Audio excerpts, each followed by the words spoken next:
சூர்யா, நீ என் நண்பனா? என்ன தேவா இது? பதில் சொல் சூர்யா, நீ என் நண்பனா? என் உயிர் இருக்க வரைக்கும். நான் இதை கேட்டாலும் செய்வியா? சரி, பத்மாவை நீ கல்யாணம் பண்ணிக்கணும், கடைசி வரைக்கும் காப்பாற்றணும். நான் சொல்றேன். குங்குமத்தை எடுத்து வை. இன்னைக்கு நல்ல நாள். எடுத்து வை.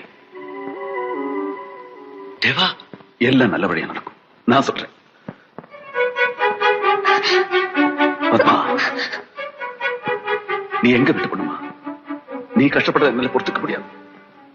உன்னை சூர்யா பத்மா, இவன் கூட பிறந்தவமா. வீடா வீடா